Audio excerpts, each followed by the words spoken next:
Well, it's Monday. You know what that means. It's time for another prediction video.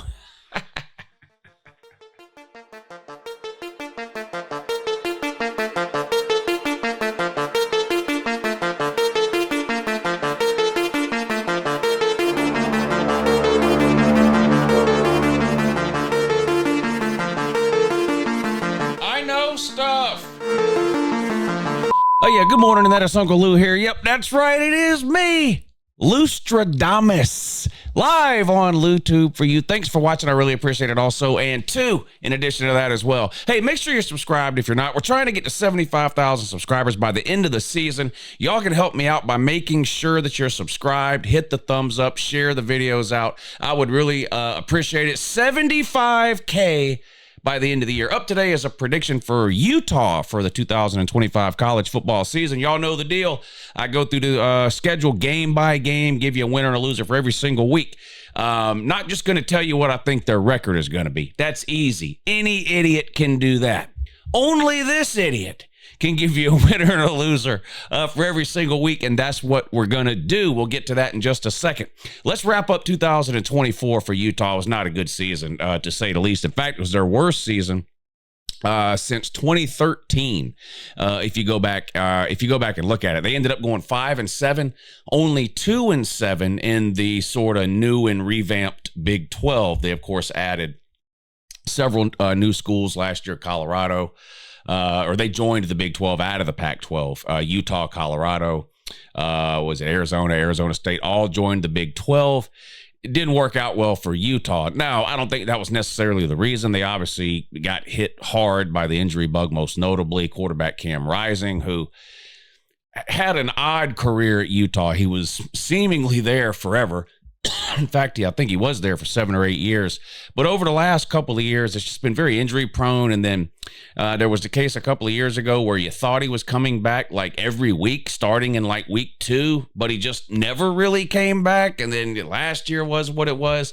So he's gone now. So they're moving on from that. We'll talk about the new look Utah offense here in just a second. But 5-7 last year, like I mentioned, not a good year at all. I mean, bad losses, which is something you don't normally see from a Kyle Whittingham coached team. Not that they win every game they play, but very rarely does a team like Utah sort of have unexpected losses. They lose to better teams sometimes, right?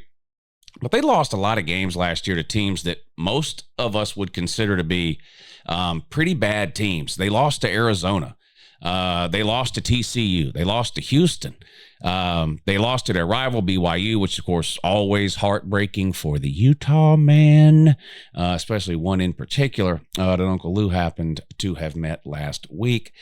Shout out to you, bud, but you were down bad after you got your ass beat by the Mormons last year, 22-21. They lost to Colorado. They lost to Iowa State. So it was just not a good year. I think you got to go back to like 2013 to find the last 5-win season for Utah. Now there's 2020. But they only played 5 games that year. This weird COVID season. The Pac-12 kind of gave up on football and really life in general, if you think about it, during COVID out there on the West Coast. So it was just a bad year all the way around. This year, you flip the page forward to 2025. It's almost like an expansion team. Not even so much that they threw like signed 80 portal players. I mean, they utilized the portal, but what I mean is they're totally sort of redoing what they have going offensively from the ground up. They've brought in a quarterback and a coordinator from the same school, New Mexico. In fact, let's just go ahead and talk about that now. So they bring in Devin Dampier to run the offense, to play quarterback, and he was good last year. Kinda. He was at New Mexico. Now, New Mexico had the 4th ranked total offense in the country. Ground game, running game, strong running game there at New Mexico. Devin Dampier was the quarterback there. You look at his numbers. He only threw for 2,700 yards. But again, this was a running offense. They're bringing the coordinator with him, by the way. So Beck was the coordinator at New Mexico. Devin Dampier was the quarterback at New Mexico. They're both at Utah now. So package deal. We've seen a lot of this going on in college football lately. Oklahoma, most notably this season, has brought in the offensive coordinator and the quarterback from Washington State. So you see a lot of this, sort of a successful quarterback at a sort of lower classification or a school or Washington State or whatever, and schools are going, wow, they had a good offense. Let's go get that quarterback and that coordinator. That's what Utah did here. So Devin Dampier at quarterback, Beck as the offensive coordinator. What did Dampier do last year? Well, he threw for 2,700 yards. Not a lot, but again, this is a running offense. He only had 12 touchdowns, but he had 12 interceptions. So this is the concern. He's got to improve as a passer here, Devin Dampier. If Utah has any hope or any chance of getting, to the 9+ win mark, potentially making a Big 12 championship game, which is what you want to do right out of the Big 12 to give yourself an opportunity to make that 12-team playoff, he's going to have to cut down on those interceptions. A 1-to-1 touchdown interception ratio, it doesn't get much worse than that. But he did run for over 1,100 yards and 19 touchdowns. So this gives you an indication of where Utah is headed offensively in 2025. Not that they were ever an air raid team or an air it out type of team, but I don't think you're going to see the same type of passing offense out of this Utah team under Devin Dampier at quarterback as you saw with Cam Rising sort of when they had those couple of good years a few years ago before he got injured. This is going to be more of a running game, and they've got the running backs to do it, and more importantly, they've got the offensive line to do it. I think Utah might have one of the best offensive lines in the Big 12. They're always a very physical and well-coached team, particularly along the lines of scrimmage. That's sort of a hallmark of a Kyle Whittingham team. They're tough, gritty, right? Good lines of scrimmage. They don't make a lot of mistakes, that sort of thing. You combine that with a quarterback that has a proven ability to run the ball and some pretty good running backs, and I think Utah is set up to have a pretty good year offensively when it comes to running the ball. Now, again, in big-time college football, that will only take you so far. So he's got to show progress as a passer, Devin Dampier does. And you would think another year in this same offensive system, even though they're at a new school. Remember, he came, same quarterback, same coordinator from New Mexico last year, now at Utah. So another year in that same system for this quarterback.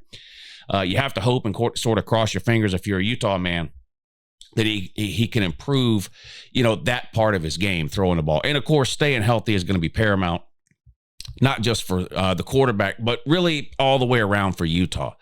I think Utah's sort of starting 22 is probably good enough to compete with anybody in the Big 12. And to a certain degree, anybody beyond the Big 12 as well. Maybe not your sort of top echelon teams when you talk about maybe, 4, 5, 6 sort of top talent teams. Utah's problem tends to come when they have injuries and sort of who's behind that. Utah just can't recruit as well as some of the other big boys do.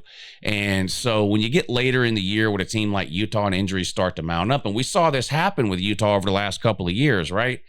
The inability for them to sort of overcome injuries to key positions. So I think, obviously, with the quarterback position, given the issues they've had with Cam Rising over the last couple of years, but really just across the board, Utah is going to have to stay healthy, both offensively and defensively.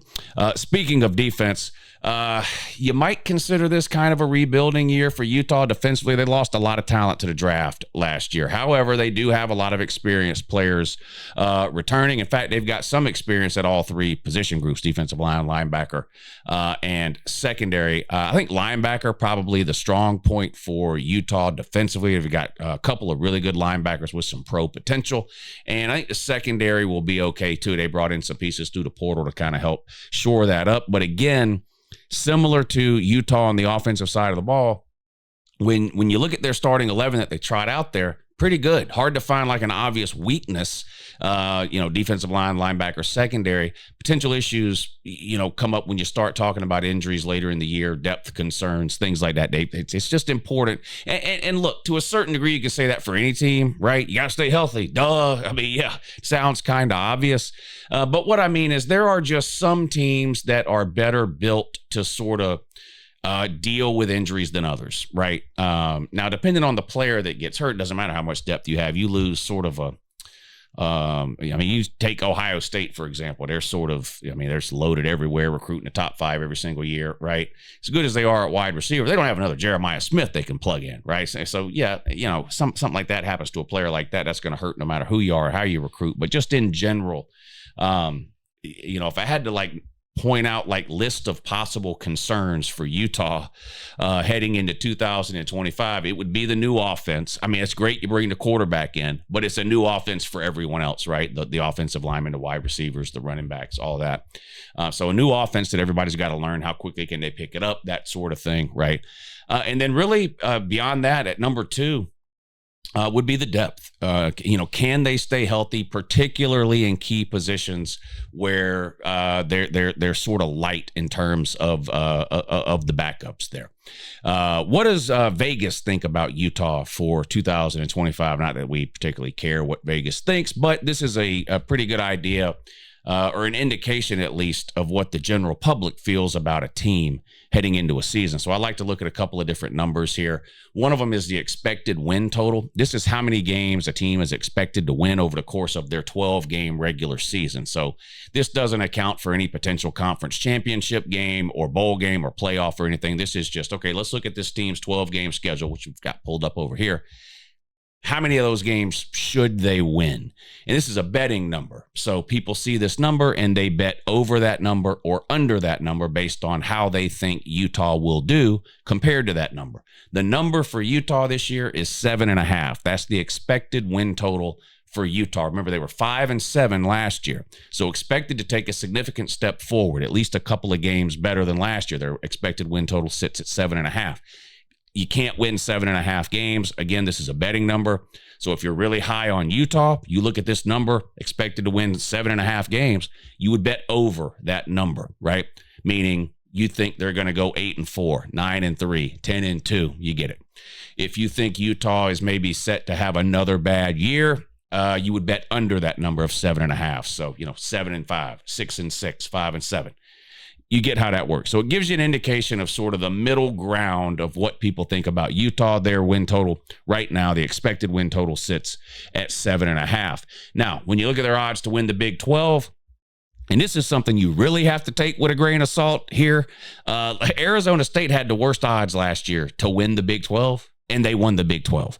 The Big 12, if you're somebody that likes parity, which apparently is a lot of the college football world based on the nonstop complaints and crying that you hear during the playoffs every time there's a blowout. People want every single game they watch to be decided by 3 points or less, or else they think it's a terrible game, I guess.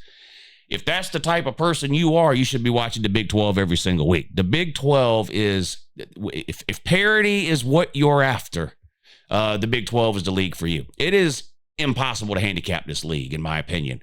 I think there's 6 or 7 teams that have just about an equal shot of winning the Big 12. And I think Utah is one of those teams. Utah gets a lot of benefit of the doubt, and I think they've earned it. Kyle Whittingham has been around a long time. He's proven to be one of the best coaches in college football year after year. He gets the absolute most out of the talent available to him at Utah. They make very few mistakes. They're disciplined. They're very tough along the lines of scrimmage. Again, hard-nosed, gritty teams, right? Don't beat themselves generally, that kind of thing. Last couple of years, notwithstanding, injuries just decimated them, particularly at quarterback position. But when you look at the odds to win the Big 12, you've got about 6 teams all kind of clumped together. Who are they?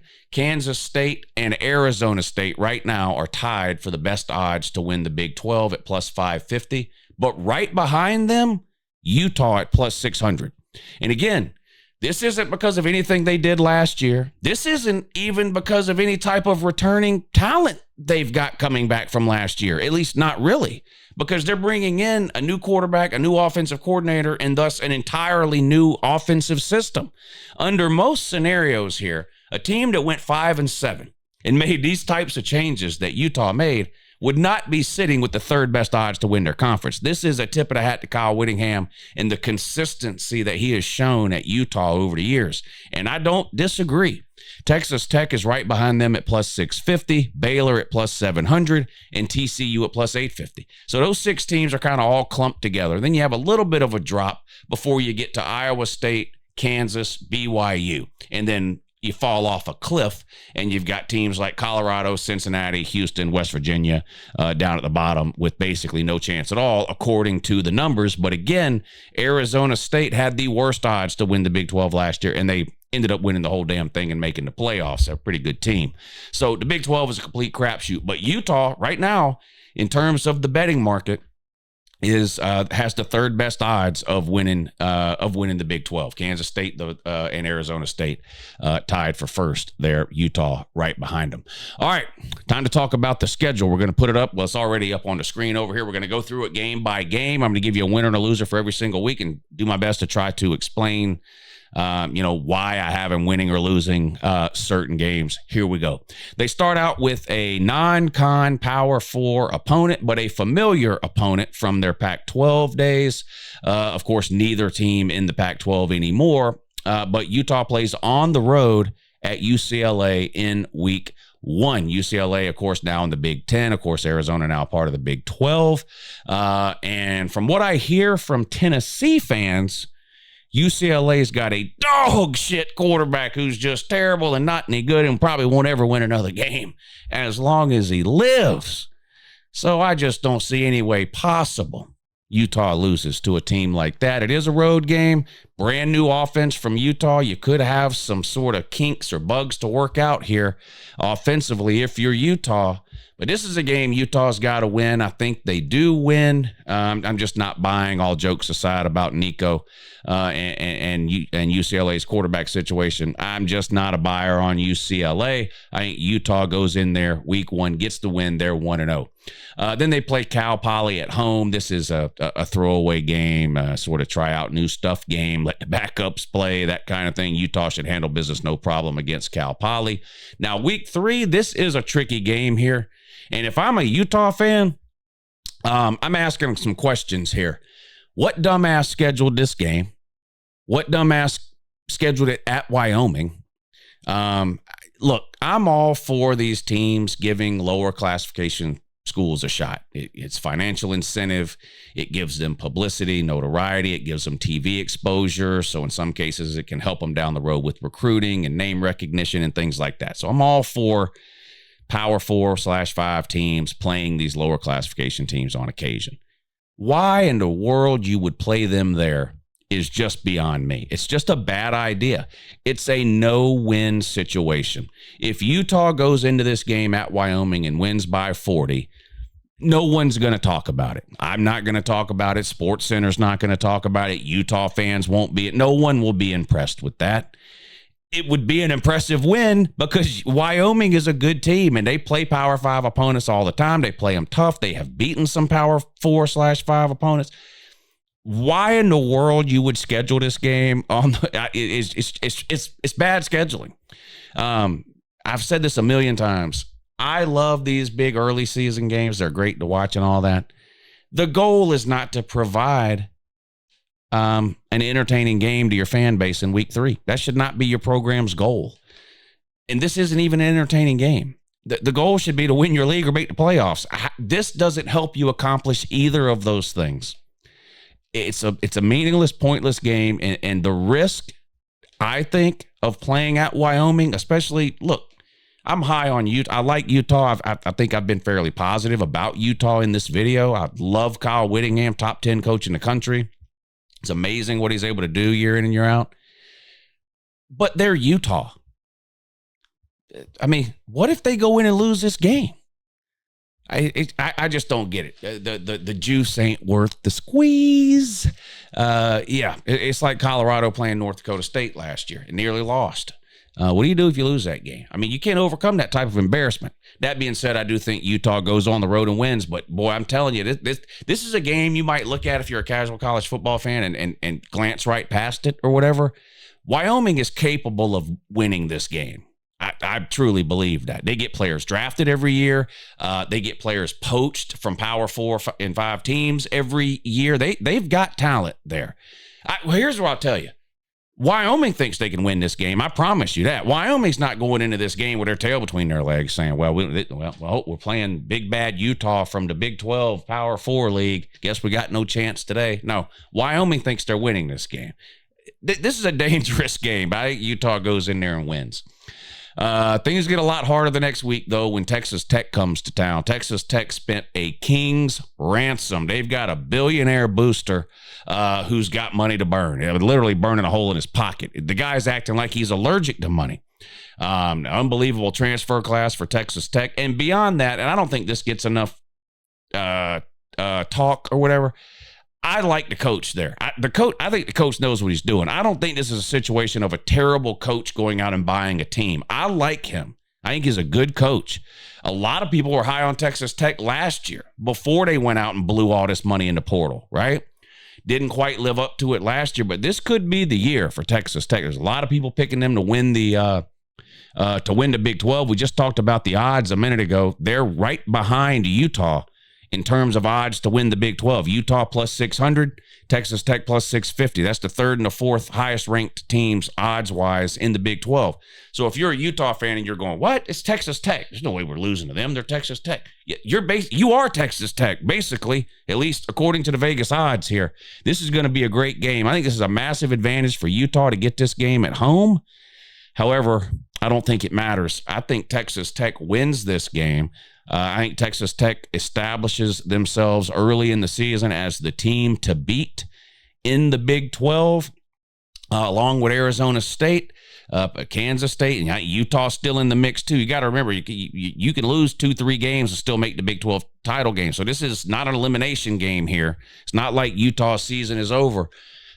But I'm buying Texas Tech. I think they get the win on the road in Utah. Utah's 3-1.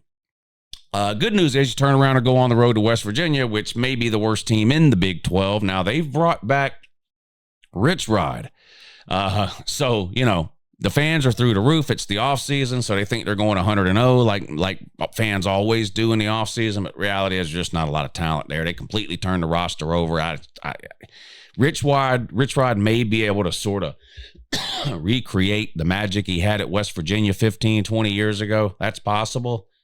I don't think it's possible it happens in year one, though. It is a tough place to play. And if Utah gets caught sort of feeling sorry for themselves after that home loss to Texas Tech, they could show up in West Virginia and get beat. It's a tough place to play. However, I think, again, Utah too well coached, I think, for Whittingham to allow that to happen.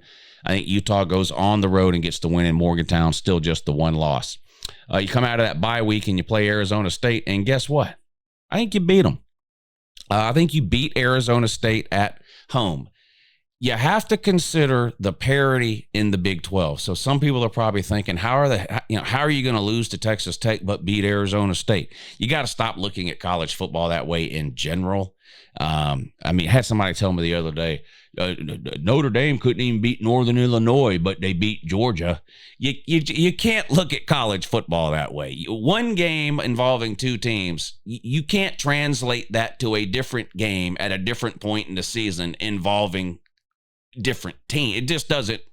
You start watching college football yesterday, it just doesn't work that way. College football teams aren't a cookie cutter. You don't get the exact same thing from every single player on the team every single week. It's literally a different product put out on the field every single week. So, I think you lose to Texas Tech at home. I then think you beat West Virginia and beat Arizona State coming off of a bye week. Big win. Still just one loss there for Utah. And then the biggest game of the year, every single year for Utah, the Holy War at BYU. And this one has some extra juice this year for sure. Rumors surrounding what exactly it is happened with the BYU quarterback and whether or not Utah sort of sent that girl to BYU specifically to do that. Now, I don't buy that for a second. However, the fact that that rumor is even out there just goes to show you how sort of bitter and hateful this rivalry is. And I think a lot of us, especially in my part of the country, maybe don't appreciate this rivalry as much as we should, the Utah and BYU rivalry. In terms of in-state rivalries, it's probably the closest thing to Auburn, Alabama that I've ever seen. These people hate each other with a passion. And then they got to go work with them on Monday or whatever the case. I don't think we pay enough attention and give the credit that, due to this rival that we should. So this is my attempt to do that. BYU won this game last year. Both teams are going to have a new quarterback after the BYU, the quarterback of BYU, kicked himself off the team, I guess. He was going to get suspended for 7 games for having consensual sex, which is just mind-blowing to me, but it is what it is at BYU with the honor code, and he said, no, forget that, I'm gone, and he's unenrolled.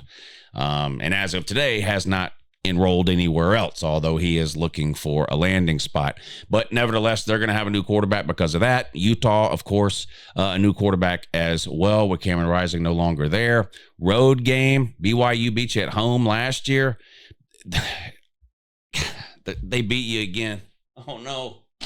Oh, I'm sorry. Listen, I'm sorry. This is hard to do, okay? Again, if you're a Utah fan and you're watching this, you're beside yourself right now because I'm picking BYU to beat you and y'all are rivals. But you got, I don't look at it that way, okay? I don't, the rivalry aspect of this game doesn't, like, I don't care. The Big 12 is a mess. No one's going 12-0.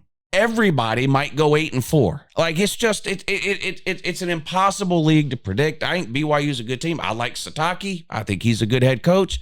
Now, they got their back against the wall with the quarterback situation, but by this point in the season, 6, 7, 8 games in, I think they'll have that figured out. You got to play them there. They beat you at your place last year. They're going to be confident they can do it again, and I think they do it again. God.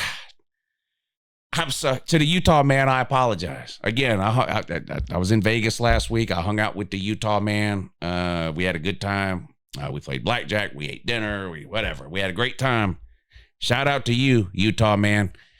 I'm sorry, man. I'm sorry, bud.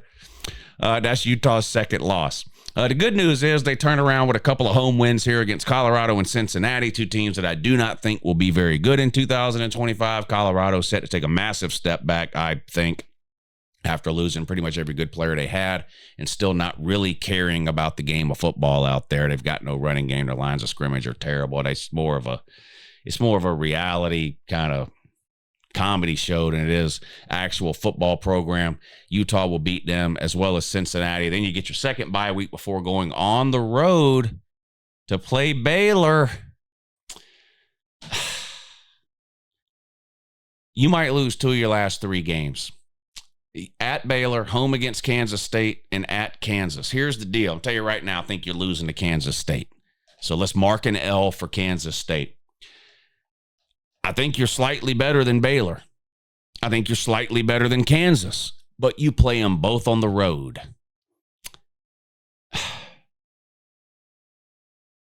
I'm going to give you the loss to Baylor and a win against Kansas. And here's the thing.